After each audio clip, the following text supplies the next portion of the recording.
चंदन नगर राज्य के एक छोटे से गांव में एक छोटा परिवार, रमेश, उसकी पत्नी और उनके 2 बेटी रहते थे। बड़ी बेटी गौरी और छोटी बेटी नेहा। नेहा उनकी सगा बेटी था, लेकिन गौरी, ये आप लोगों को आगे पता चलेगा। अरे ओ निकम्मी गौरी, मैं तुझे कब से बुला रही हूँ, क्या मेरी बात तेरे कानों में जा नहीं रही है क्या? हाँ काकी, आप बुला रही थी। मैं गाय का गवाल साफ कर रही थी, इसलिए आपकी आवाज सुन नहीं पाई। क्या आपको मुझसे कोई काम था काकी? अरे ओ नीच जात की औलाद, बता तो सही कितना समय हो गया है? दुकान पर कब जाएगी? दुकान कब खोलेगी? सारे ग्राहक परेशान हो रहे हैं, आते हैं और वापस चले जाते हैं। अभी जाती हूँ काकी। दरअसल घर के सारे काम, खाना बनाना, गाय बछड़ों की देखभाल, सब कुछ मुझे अकेले ही करना पड़ता है, इसलिए दुकान पहुँचने में थोड़ी देर हो जाती है। क्या कहा तूने? क्या कहा? घर के सारे काम अकेले करती है, इसलिए दुकान में देर हो जाती है? अरे थोड़ा और जल्दी उठे तो क्या बिगड़ जाएगा तेरा? और घर के सारे काम तू अकेले नहीं करेगी तो कौन करेगा? क्या भूल गई है तू? आज से 15 साल पहले मेरे पति तुझे जंगल से उठाकर लाए थे, तब से तुझे इस घर में पाला है, खाना पीना दिया है। क्या तुझे बैठाकर खिलाने के लिए रखा है? एक बात याद रख, इस घर में रहना है और खाना है तो मेहनत करके खाना होगा, समझी? नहीं काकी, 15 साल पहले की बात मैं कैसे भूल सकती हूँ। एक भयानक बार में मेरे माँ बाप दोनों बह गए थे। उसके बाद काकू मुझे जंगल से उठाकर इस घर में लाए थे। अगर उस दिन काकू ने मुझे सहारा नहीं दिया होता तो शायद मैं आज जिंदा भी नहीं होती। बस बस, इतनी भावुक बातें करने की जरूरत नहीं है। जा अब दुकान पर जा। उफ, तुम लोग हर सुबह ये सब क्यों शुरू कर देते हो? क्या मैं थोड़ा चैन से सो भी नहीं सकती तुम्हारी वजह से? अरे मेरी प्यारी बेटी उठ गई, गुस्सा मत कर बेटा, क्या करूं? इस गौरी से तो अब रहा ही नहीं जाता। क्यों माँ? मैं तो तुम्हें कितनी बार कह चुकी हूँ कि इस नीच जात की लड़की को घर से निकाल दो, लेकिन तुम लोग मेरी कोई बात सुनते ही नहीं हो। मैं तो इसे घर से निकालना ही चाहती हूँ, लेकिन तेरे पिताजी मेरी कोई बात नहीं सुनते। छोड़, अब इसकी बात करने से कोई फायदा नहीं। जा तू नहा ले, तेरे लिए मैं तेरे पसंद का खाना बनाती हूँ। तू अभी तक मुंह उठाकर यहाँ खड़ी क्यों है? जा दुकान पर जा। गौरी दुकान के तरफ निकल पड़ती है। दूसरी तरफ नेहा के माँ नेहा के लिए उसका मनपसंद खाना बनाती है। ले बेटा, मन भर कर खा। देख, आज तेरे लिए मैंने तेरे सारे पसंदीदा खाने बनाए हैं। हाँ माँ, देख रही हूँ। तुमने तो मेरे सारे पसंदीदा व्यंजन बना दिए हैं। अच्छा माँ, एक बात बताओ, तुमने उस नीच जात की लड़की को ये सब खाने को नहीं दिया ना? अरे तू भी क्या क्या सोचती है? मैंने तेरे लिए तेरे पसंद का खाना बनाया है और तेरे खाने से पहले मैं उसे ये सब खाने दूंगी? ऐसा तू सोच भी कैसे सकती है? और वैसे भी मैं उसे कभी सुबह अच्छा खाना नहीं देती, कल का बासी और सड़ा हुआ चावल देती हूँ, वही खाकर वो दुकान जाती है। तुम बिल्कुल सही करती हो माँ, उस भिखारी की औलाद को मैं बिल्कुल पसंद नहीं करती। अच्छा सुनो माँ, एक और बात, कल हमारे कॉलेज में एक कार्यक्रम है, उसके लिए तुम्हें मुझे एक नई साड़ी खरीद कर देनी होगी। मैं कल उसी नई साड़ी में जाऊंगी। अरे बेटा, तूने पिछले महीने ही तो 3 नई साड़ियाँ खरीदी थी, उनमें से ही कोई एक पहनकर चली जा। उसके लिए फिर से नई साड़ी क्यों खरीदनी है? माँ तुम भी ना, वो सारी साड़ियाँ मैं एक एक बार पहन चुकी हूँ, अब वो पुरानी हो गई हैं। अगर मैं वो पुरानी साड़ी पहनकर कॉलेज जाऊंगी तो मेरी सहेलियाँ मेरा मजाक उड़ाएंगी। अरे बेटा, एक बार पहनने से साड़ी पुरानी हो जाती है, ये तो मुझे पता ही नहीं था। मुझे कुछ नहीं पता माँ, तुम्हें मुझे नई साड़ी दिलानी ही होगी। तभी वहां पर गौरी की पिता आ जाती है। नेहा, तू फिर अपनी माँ से मुझसे पैसे मांगने को क्यों कह रही है? क्या करेगी पैसे लेकर? पापा, कल हमारे कॉलेज में एक कार्यक्रम है, इसलिए माँ से कह रही थी कि आपसे पैसे लेकर मुझे नई साड़ी दिला दें। तेरे तो हर महीने कॉलेज में कोई ना कोई कार्यक्रम होता ही रहता है। हर महीने तू कितनी साड़ियाँ खरीदती है? पढ़ाई लिखाई का तो कोई नाम नहीं, बस बेकार में पैसे बर्बाद करना। अरे गौरी को देखकर कुछ सीख भी ले, वो घर के सारे काम अकेले करती है और दुकान में भी मेरी मदद करती है, फिर भी मैं उसे साल में 2 अच्छी साड़ियाँ भी नहीं दिला पाता। अरे देखो, फिर से उस सड़क की भिखारी और मूर्ख के साथ तुम मेरी तुलना कर रही हो पिताजी। वो तो घर की नौकरानी है और नौकरानी की तरह ही रहेगी। अगर आपका मन करे तो आप उसे सिर पर बिठाकर नचाइए, लेकिन मेरी उससे बिल्कुल भी तुलना मत कीजिए। नेहा, जरा अपनी जुबान संभाल कर बात करो। अगर तुमने गौरी के बारे में एक भी गलत बात कही तो मुझसे बुरा कोई नहीं होगा। गौरी तुम्हारी बड़ी बहन है, ये बात अपने दिमाग में अच्छी तरह बिठा लो। बस भी करो तुम। उस अनाथ लड़की को कुछ कह दो तो तुम्हें बहुत बुरा लग जाता है, लेकिन अपनी सगी बेटी की तरफ तुम्हारा कोई ध्यान है या नहीं? लड़की ने अगर शौक से एक साड़ी मांग ली तो क्या हुआ, दिला दो ना। अरे मैंने कब मना किया है कि मैं उसे साड़ी नहीं दिला सकता? लेकिन जिस तरह दिन ब दिन उसकी बदतमीजी बढ़ती जा रही है, मैं तुम्हें पहले ही बता देता हूं, एक दिन इसी लड़की की वजह से तुम्हें पछताना पड़ेगा। देखा माँ, उस सड़क के भिखारिन के लिए पिताजी ने मुझे कितनी बातें सुना दी। हाँ बेटी, उस छोटी जात की लड़की को कुछ भी नहीं कहा जा सकता। उसके लिए तेरे पिताजी का प्यार उमड़ उमड़ कर बाहर आता है। तू गुस्सा मत कर माँ, मैं तुझे एक नई साड़ी खरीद कर दूंगी। चल अब तू खाना खा ले। अरे गौरी, तू दुकान में है क्या? अरे गौरी, मुझे 4 अंडे दे। अरे तपंदा, कैसे हो? बहुत दिनों बाद दिखे हो। तुम तो काफी समय से हमारी दुकान पर नहीं आए। क्या बताऊं बहन, काम के सिलसिले में कुछ दिन बाहर गया था, इसलिए आ नहीं पाया। अच्छा, तेरे काका कहाँ हैं? दुकान में दिखाई नहीं दे रहे। दरअसल काका दुकान पर थोड़ी देर से आते हैं। आप रुको, मैं अभी आपको अंडे देती हूँ। सच में बहन, तेरे काका बहुत किस्मत वाले हैं कि उन्हें तेरे जैसी अच्छी लड़की मिली है। अरे क्या बोल रहे हो तपंदा, मैं तो बस काका का मदद करता हूँ। मेरे काका का कोई बेटा नहीं है, इसलिए काका का हाथ बटाना मेरा कर्तव्य है। फिर गौरी तपन को अंडा देती है। गौरी बहुत देर से देख रहा है। उनके दुकान के बाहर एक अजनबी आदमी बहुत देर से बैठा है। अरे दादा बाबू, आपको काफी देर से देख रही हूँ। आप हमारी दुकान के सामने बैठे हैं, क्या आपको कुछ चाहिए? नहीं नहीं, मुझे कुछ नहीं चाहिए। दरअसल मैं तुम्हारे गांव में नया आया हूँ, इसलिए यहाँ बैठकर गांव को देख रहा हूँ। दादा बाबू, आप क्या कह रहे हैं? मुझे कुछ समझ में नहीं आ रहा। मेरी दुकान के सामने बैठकर क्या आप पूरा गांव देख पाएंगे? आप गांव के अंदर जाइए, तब देखिए हमारा गांव कितना सुंदर है। दरअसल तुम्हें देखकर ही समझ गया हूँ कि तुम्हारा गांव भी तुम्हारी तरह ही सुंदर होगा। अच्छा, अगर तुम्हें कोई आपत्ति न हो तो क्या तुम बता सकती हो कि तुम्हारा घर कहाँ है? मेरा घर तो दुकान से 2-3 घर छोड़कर ही है। लेकिन क्यों दादा बाबू, आप मेरे घर के बारे में क्यों जानना चाहते हैं? ये अभी नहीं बताऊंगा, ये तुम्हें कल पता चल जाएगा। ये कहकर वो अजनबी आदमी वहां से चली जाती है। फिर अगले दिन, काकू, ओ काकू, घर पर हैं क्या?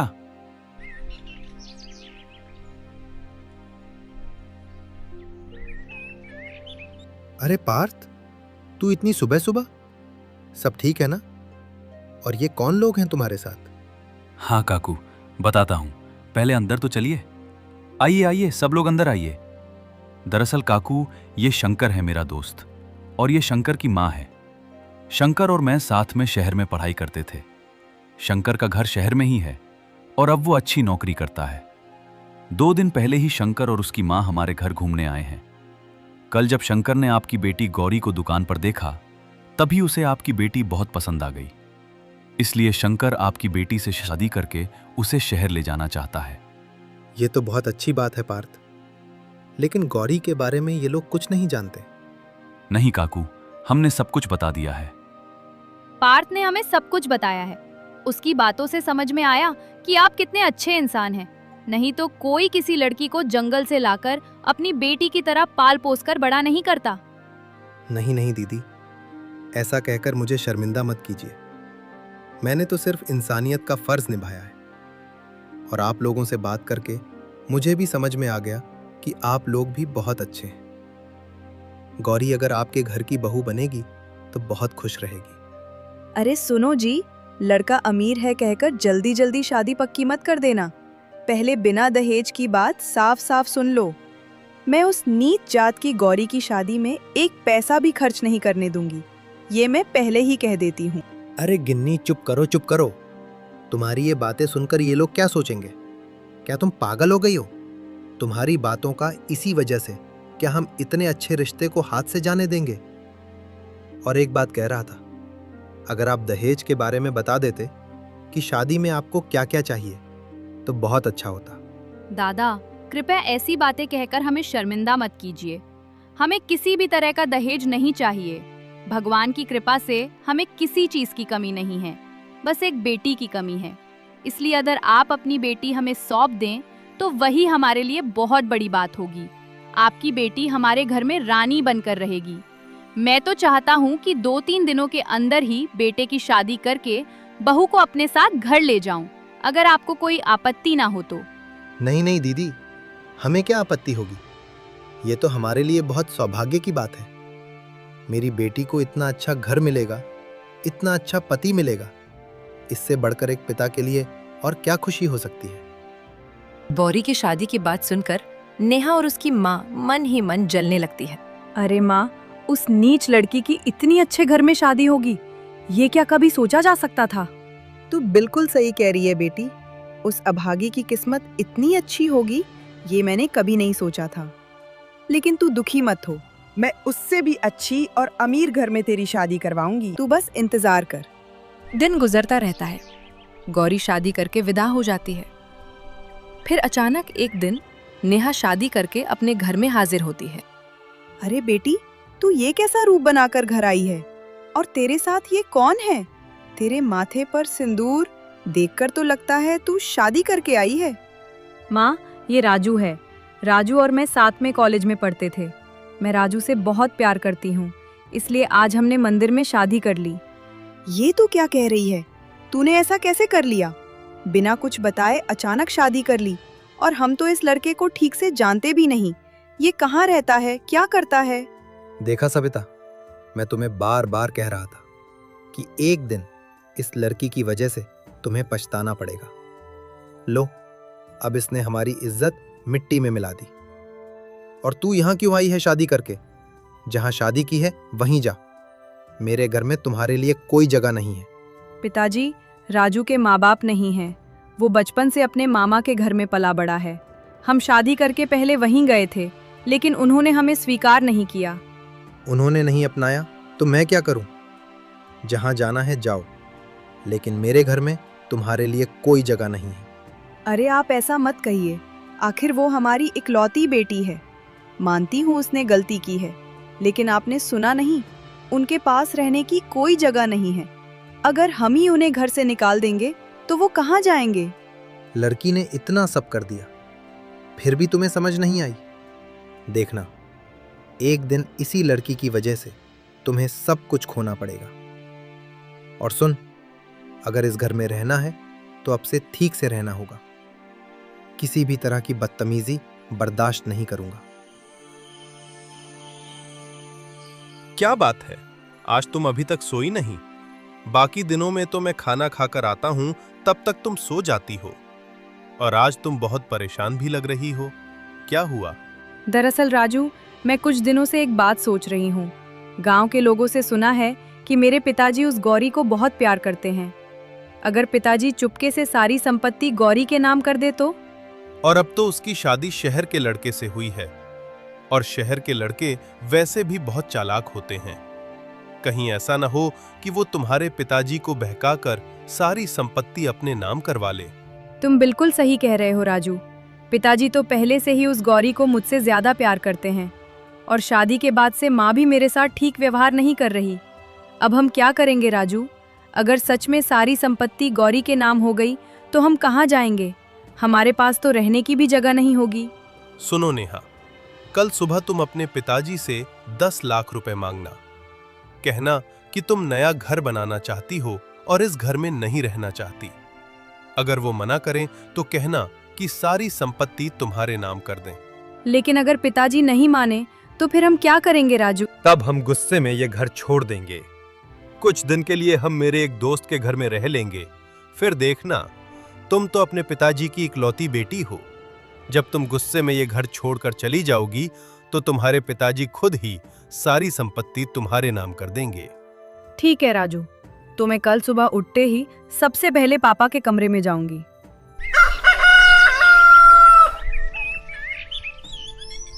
क्या बात है, तुम लोग आज इतनी सुबह मेरे कमरे में आए हो? जरूर कुछ चाहिए होगा, है ना? वरना तो तुम लोग सुबह 10 बजे से पहले उठते भी नहीं। हाँ पिताजी, मुझे 10 लाख रुपए चाहिए। उस पैसे से मैं एक नया घर बनाऊंगी। मैं अब इस घर में नहीं रहना चाहती।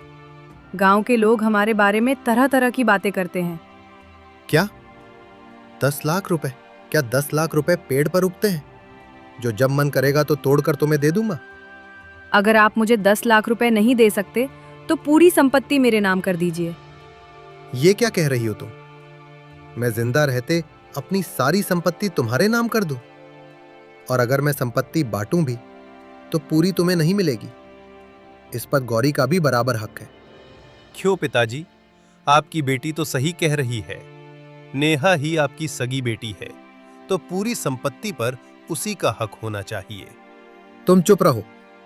मुझे लगता है तुमने ही इसके दिमाग में ये गलत बातें भरी हैं और तुम सही गलत का फैसला कर रहे हो।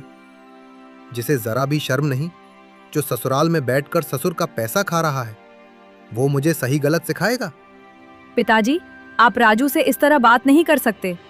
अगर आप मुझे पैसे भी नहीं देंगे और संपत्ति भी नहीं लिखेंगे तो मैं आज ही ये घर छोड़ दूंगी। फिर आप मान लेना कि आपकी बेटी मर गई। ये क्या कह रही हो नेहा? क्या कोई अपने पिता से ऐसे बात करता है? और घर छोड़कर कहाँ जाओगी? हमारी चिंता करने की जरूरत नहीं है माँ। हम जहाँ चाहेंगे वहीं चले जाएंगे। हम अब इस घर में नहीं रहेंगे। ये कहकर नेहा और राजू घर से निकल जाता है। अब तुम्हें चैन मिला? बेटी को घर से निकाल दिया। अरे नेहा तो हमारी इकलौती बेटी है। तुम्हारे बाद तो सारी संपत्ति उसी की होगी, तो अभी लिख देने में क्या दिक्कत थी? ये क्या कह रही हो? इसमें मेरी क्या गलती है? और सुनो, तुम गौरी को क्या समझती हो मैं नहीं जानता, लेकिन मैं उसे अपनी बेटी की तरह मानता हूं। इसलिए अगर संपत्ति बांटूंगा तो दोनों को बराबर हिस्सा दूंगा, समझी? फिर एक दिन रमेश का तबीयत अचानक खराब हो जाती है। डॉक्टर साहब, मेरे पति ठीक हो जाएंगे ना? पता नहीं क्या से क्या हो गया, मैं कुछ समझ नहीं पा रही। कृपया मेरे पति को बचा लीजिए। देखिए, लगता है इन्होंने बहुत ज़्यादा चिंता की है, जिसकी वजह से इन्हें हार्ट अटैक आया है। इनकी हालत अभी ठीक नहीं है। 24 घंटे पूरे होने से पहले कुछ भी कहना मुश्किल है। अब मैं क्या करूं? नहीं, मैं नेहा को फोन करती हूँ। अपने पिता की ऐसी हालत सुनकर वो जरूर दौड़ी चली आएगी। हाँ माँ, बोलो। बेटी, बहुत बड़ा अनर्थ हो गया। तुम्हारे पिता को हार्ट अटैक आया है। वो अस्पताल में हैं। डॉक्टर कह रहे हैं कि उनकी हालत ठीक नहीं है। तुम जल्दी से आ जाओ। मुझे कुछ समझ नहीं आ रहा, क्या करूं? क्या हार्ट अटैक? अरे ये सब नाटक है। पापा ये सब इसलिए कर रहे हैं ताकि उन्हें संपत्ति मुझे ना देनी पड़े। नहीं बेटी, तुम्हारे पिता नाटक नहीं कर रहे। तुम एक बार आकर खुद देख लो। डॉक्टर ने साफ कहा है कि हालत बहुत खराब है। ठीक है माँ, मैं एक शर्त पर आऊंगी। अगर पिताजी अपनी सारी संपत्ति मेरे नाम कर देंगे तभी मैं आऊंगी, नहीं तो मैं उस घर में कभी कदम नहीं रखूंगी और तुम लोगों से कोई रिश्ता नहीं रखूंगी। छी छी, जो बेटी अपने पिता की ऐसी हालत में भी संपत्ति के बारे में सोचती है, उसका यहाँ ना आना ही बेहतर है। मुझे शर्म आती है कि मैंने तुम्हें जन्म दिया। अब मैं क्या करूं? अच्छा, मैं गौरी को फोन करती हूँ। देखते हैं वो क्या कहती है। अरे काकी माँ, आपने मुझे इतने दिनों बाद फोन किया। आप ठीक हैं? काकू कैसे हैं? और बहन कैसी है? मैं ठीक नहीं हूँ गौरी। तेरे काका अभी अस्पताल में भर्ती है। क्यों? क्या हुआ काका को? उन्हें हार्ट अटैक हुआ है। मैं समझ नहीं पा रही कि अब क्या करूं। नेहा भी 2 दिन पहले घर छोड़कर चली गई है और डॉक्टर भी कह रहे हैं कि तेरे काकू की हालत ज्यादा अच्छी नहीं है। क्या हुआ बहू? तेरे काकू को क्या हुआ? माँ, काकी कह रही हैं कि काकू को हार्ट अटैक हुआ है और हालत बहुत खराब है। अरे बहू, ये तो बहुत बुरी खबर है। तुम देर मत करो, शंकर को फोन करके जल्दी घर बुलाओ और तुम दोनों तुरंत निकल जाओ। इस मुश्किल समय में अगर तुम अपनी काकी के साथ नहीं रहोगी तो और कौन रहेगा? क्या हुआ सविता? क्या नेहा ने एक बार भी मेरा हाल पूछा या मुझे देखने आई? नहीं, नेहा ने उसके बाद तुम्हारा कोई हाल नहीं लिया। जब मैंने उसे फोन करके तुम्हारी हालत बताई तो उसने कहा कि तुम ये सब नाटक कर रहे हो ताकि उसे संपत्ति न देनी पड़े। उसने ये भी कहा कि अगर तुम सारी संपत्ति उसके नाम कर दोगे तभी वो घर आएगी, वरना हमारा उससे कोई रिश्ता नहीं रहेगा। सच? अपनी ही बेटी होकर नेहा ऐसी बातें कहेगी? ये मैंने कभी नहीं सोचा था। सविता, तुम कल ही वकील को बुलाओ। मैं अपनी सारी संपत्ति गौरी के नाम कर दूंगा। हाँ, तुमने बिल्कुल सही फैसला लिया है। अब मुझे कोई आपत्ति नहीं है। गौरी ही इस संपत्ति की हकदार है। उसने बचपन से इस घर के लिए बहुत कुछ किया है। ये आप क्या कह रहे हैं काकी? नहीं नहीं, मुझे कोई संपत्ति नहीं चाहिए। आपने मुझे अपनाया, यही मेरे लिए बहुत है। काकू, आपको इन बातों की बिल्कुल चिंता नहीं करनी चाहिए। आप बस आराम कीजिए। मुझे सिर्फ आपका प्यार चाहिए। और मुझे लगता है नेहा अभी आपसे नाराज है। जब उसका गुस्सा शांत होगा तो वो खुद वापस आ जाएगी। नहीं गौरी, अगर नेहा वापस भी आएगी तो मैं उसे इस घर में नहीं आने दूंगा। मैंने उसकी आंखों में हमारे लिए प्यार नहीं, सिर्फ लालच देखा है। नहीं काकू, आप ऐसा मत कहिए। चाहे बच्चे कितनी भी गलती करें, माँ बाप को उन्हें माफ कर देना चाहिए। नहीं बेटी, नेहा माफी के लायक नहीं है। जो बेटी अपने बीमार पिता को देखने भी नहीं आई, उसे मैं क्या माफ करूं? और गौरी, तू मुझे माफ कर दे। मैंने तुझे गलत समझा। तूने बचपन से इस घर के लिए कितना कुछ किया, हमें कितना प्यार दिया, और मैं तुझे पहचान नहीं पाया। मुझे माफ कर दे बेटी। अरे, तुम लोग फिर से वापस आ गए। अब किस मुंह से आए हो? माँ, मैंने सुना है कि पिताजी अपनी सारी संपत्ति उस अनाथ लड़की के नाम कर रहे हैं। क्या ये सच है? हाँ, ये सच है। तेरे पिताजी ने बिल्कुल सही फैसला लिया है। जिसका हक है उसी को मिलेगा। ये नहीं हो सकता। मैं पिताजी की इकलौती बेटी हूँ। इस संपत्ति पर सिर्फ मेरा हक है। पिताजी जरूर उस लड़की के बहकावे में आकर ये सब कर रहे हैं। मैं अभी उनसे बात करूंगी। नहीं, तू अंदर नहीं जाएगी। तेरी वजह से वो मरने की हालत में पहुंच गए थे। मैं तेरी परछाई भी अपने पति पर नहीं पड़ने दूंगी। माँ, आप मुझसे ऐसे बात कर रही हैं? मैं आपकी अपनी बेटी हूँ और आप उस सड़क की लड़की का साथ दे रही हैं। अरे बहन नेहा, तू आ गई? चल अंदर चल।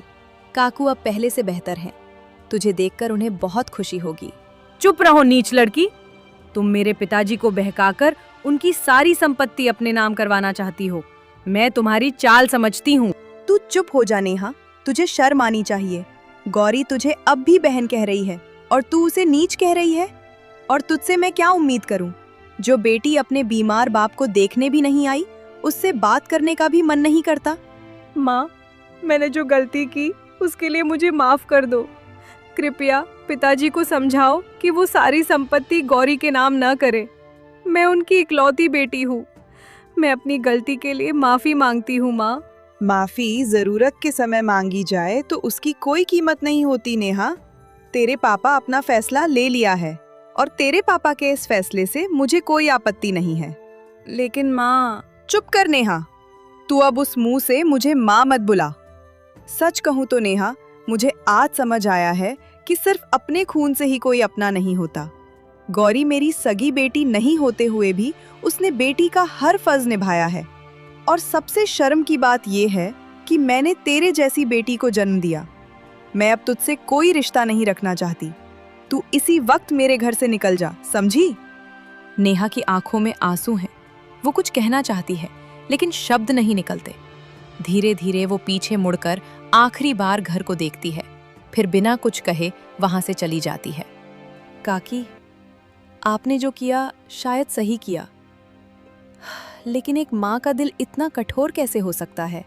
मैं कठोर नहीं बनी बेटी, हालात ने मुझे ऐसा बना दिया। जिस बेटी के लिए सब कुछ किया, वही जब अपने पिता की मौत की कगार पर भी संपत्ति मांगे तो दिल पत्थर बन ही जाता है।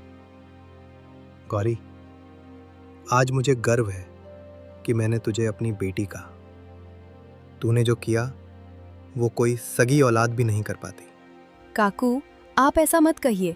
आपने मुझे जीवन दिया है, मैं तो बस अपना फर्ज निभा रही हूँ। रिश्ते खून से नहीं, दिल से बनते हैं, और जो अपने होते हैं वो कभी हालात देखकर साथ नहीं छोड़ते।